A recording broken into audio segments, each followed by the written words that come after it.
अस्सलाम वालेकुम, मेरा नाम है मलिक जवाद मुनीर और आप देख रहे हैं मेरे YouTube चैनल JM प्रोडक्शन। आज के खुशगवार दिन के साथ मैं एक नए व्लॉग का आगाज़ कर रहा हूँ। आज हम जा रहे हैं रोई चोलिस्तान के लिए, जिसके बारे में मैंने सुना था लेकिन जाने का मौका कभी नहीं मिला। आखिरकार आज मौका मिल ही गया। सबसे पहले हमने अपने मोटर बाइक के टायरों की हवा चेक करवाई ताकि लंबा रास्ता कहीं धोखा ना दे जाए।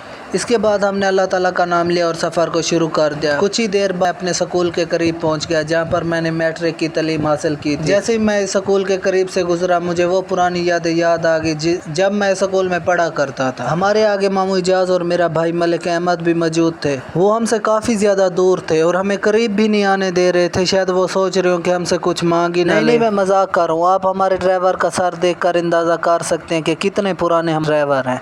इनका नाम है Mohammad Sadiq Khokhar, the brand of Khokhar family. जैसे ही मैंने मामे सादिक को जलाली दिलाई, ये जलाल में आ गए और मामू इजाज वालों को काफ़ी ज़्यादा पीछे छोड़ दिया। लेकिन जैसे जलाली ठंडी होती गई, ये फिर से पीछे की जाने बढ़ते गए। अब हम फिरोज़ा के शहर में आ चुके थे। अब हम सोच रहे थे क्यों ना पेट्रोल डलवाया जाए, क्योंकि पेट्रोल भी हमें मोटरसाइकिल के लिए, ताकि हम रास्ते में ही ना रुक जाए। आखिरकार हम पेट्रोल पंप पर पहुंच गए थे और ये सोच रहे थे कि कितने कितने का पेट्रोल डला जाए।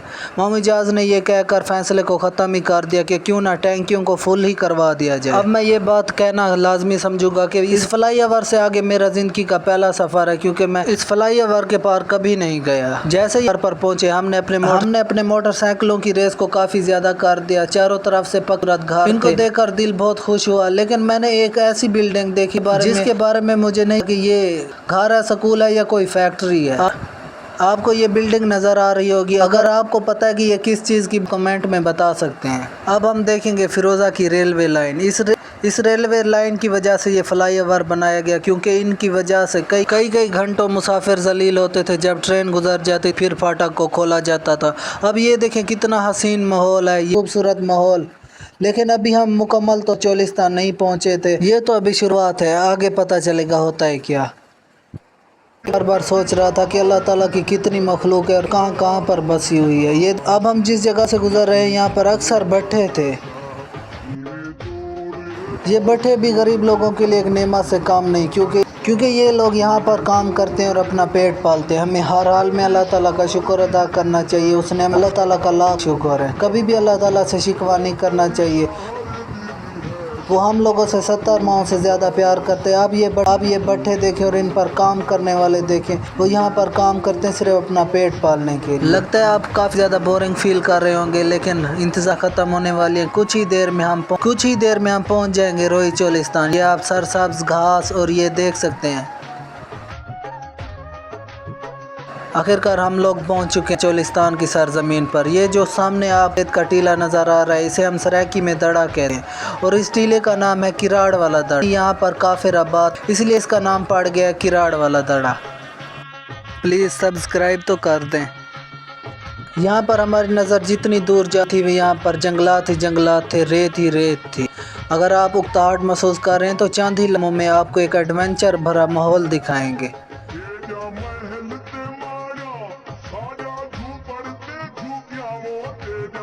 आखिरकार ज़्यादा सफ़र करने के बाद हम बिल्कुल ही थक चुके थे, इसलिए हमने फैसला किया कि कुछ देर मोटरसाइकिलों से नीचे उतरें ताकि हमारी टांगें भी आराम कर सकें। अब हम दोबारा से सफ़र के लिए रवाना हो रहे हैं, क्योंकि हमें जिन लोगों ने दावत की है उनका घर काफ़ी ज़्यादा आगे है। अब ये देख सकते हैं कि यहाँ से चोलिस्तान शुरू हो जाता है और काफ़ी ज़्यादा आगे जाता है। आखिरकार हम वहाँ पर पहुँच चुके, जहाँ पर आने के लिए हमें दावत दी गई थी। अब हम जा रहे हैं रेत के टीले पर। वहाँ पर शिकार खुम्बियों को उर्दू में मशरूम कहा जाता है। इनका शिकार इतना ज़्यादा अहम होता है कि लोग खुम्बिया खाने के लिए काफ़ी दूर दराज इलाकों से के टीलों पर आते हैं। अब मेरा भाई शापर सब लोगों को बांट रहा है ताकि हर कोई अपनी तलाश की हुई खुम्बी इन शापरों में डाल और बाद में हिसाब किया जाए कि कौन ये शिकार में जीत चुका है। ये शिकार देखने में जितना ज़्यादा आसान लग रहा है उतना ही ज़्यादा मुश्किल है। ये काफ़ी ज़्यादा मुश्किल शिकार है। एक तो रेत गर्म थी और दूसरा उस पर चलना इतना ज़्यादा मुश्किल मैं बता नहीं सकता। यह है नाज़िम उर्फ टीटू। ये मलिक इजाज़ के छोटे मोटे काम करता है, इसलिए मलिक इजाज़ इन्हें भी साथ ले आए हैं ताकि ये भी शिकार का लुत्फ़ उठा सके। अब हमें हिदायत की जा रही है कि हर कोई अकेला जाए और अपना शिकार अलग-अलग करे।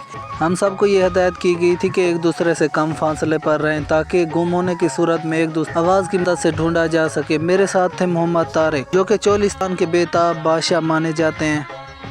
ان کے ساتھ مجھے رکھا گیا تاکہ یہ شکار کریں اور سکیں تاکہ میں ویڈیو بنا سکوں۔ کافی زیادہ مشقت کے بعد ہمیں ابھی تک ہمیں کوئی کھمبی نہیں ملی، کوئی علیحدہ ہو رہا تھا تاکہ جلدی سے کھمبیاں تلاش کیا جائے اور واپسی کے لیے روانہ ہو سکے۔ آخر چولستان کی اس بے رحم ریت نے ہم سب کو علیحدہ کر ہر کوئی کھمبیوں کی تلاش میں علیحدہ ہو گیا۔ میرے ساتھ تھے محمد طارق شکار کر رہے تھے اور آ رہے تھے، میں توڑ رہا تھا۔ کچھ ہی دیر میں مجھے پہلی بھی ملے گی، آپ انتظار کریں۔ محمد طارق کو کافی زیادہ اندازہ تھا کہ کہاں پر کھمبی ہے۔ آخر کار اس نے پہلی کھمبی تلاش کر لی اور مجھے کہا کہ اور یہاں سے توڑو۔ یہ دیکھیں میں پہلی کھمبی اکھاڑ رہا ہوں۔ یہ میرا فرسٹ ایکسپیرینس تھا، پہلی کھمبی میں نے توڑ لی ہے، یہ دیکھیں۔ کافی زیادہ مشقت کے بعد پہلی میں ملی۔ اب ہمیں امید ہو چکی تھی کہ اب ہمیں آگے بھی مل گی ایسی کھمبیاں لکڑی میں پرو کر۔ آخر کار طارق کو جب دوسری کھمبی ملی تو اس نے مجھے اکھاڑو، پھر میں نے اسے اکھاڑا اور پھر لکڑی میں پرو کر آگے کی طرف بڑھ رہے ہیں۔ گرمی کافی زیادہ رہی تھی، یہ دیکھیں دوسری کھمبی بھی مل چکی ہے، یہ دیکھیں یہ ایسے اگتی ہیں۔ ان کے بارے میں ایک اہم معلومات دیتا جاؤں کہ نہ ان کا کوئی بیج ہوتا ہے، نہ ان کو اگایا جاتا ہے، یہ خود بخود اللہ تعالیٰ کی قدرت سے اگتی ہیں۔ بارش ہوتی ہے تو بارش کے 3-4 دن بعد یہ خود بخود اگتی ہیں۔ یہ ایک دن میں اگتی ہیں اور کافی زیادہ بڑی ہو جاتی ہیں۔ یہ تقریباً 1-2 دن کے بعد یہ ختم ہو جاتی ہیں۔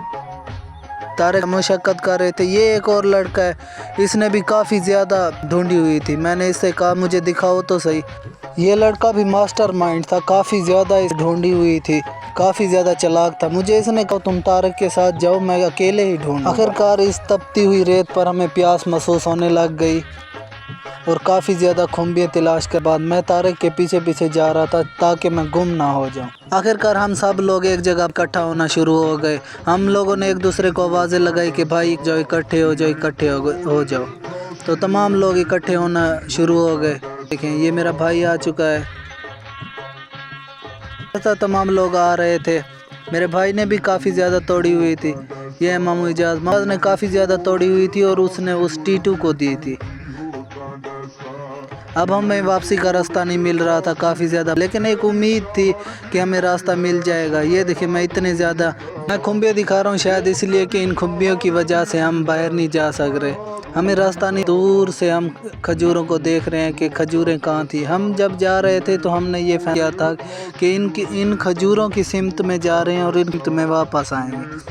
آخر کار ہمیں صحیح ڈائریکشن دی اور ہم اس ڈائریکشن کے مطابق جا رہے ہیں واپس۔ آخر کار آپ دیکھ سکتے جزیرہ نظر آ رہا ہے۔ اب ہم باہر نکل چکے الحمدللہ، تمام تھے باہر نکلنے کی وجہ سے، لیکن ہر کسی کو پیاس لگی ہوئی تھی۔ یہ دیکھیں تمام خوشی ہاتھ کھمبیاں اٹھائے باہر کی طرف بڑھ رہے ہیں تیزی سے۔ آخر کار پر آ چکے ہیں۔ اب یہاں پر ہر کوئی سیر ہو کر پانی پی رہا ہے۔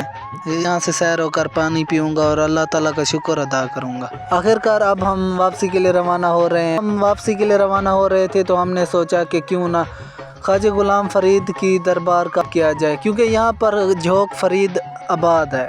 یہ وہ جگہ ہے جہاں پر خواجہ غلام فرید آتے تھے اور اس درخت کے نیچے بیٹھتے تھے۔ آج ہم وہ درخت دکھائیں گے جسے سرائکی میں تو کنڈا کہا جاتا ہے، اردو میں پتہ نہیں کیا کہا جائے، مجھے نہیں معلوم۔ تو آگے بڑھتے ہیں۔ خوبصورت مسجد بنائی ہوئی ہے اور یہ جو درخت نظر آ رہا ہے اسے کنڈا کہا جاتا ہے۔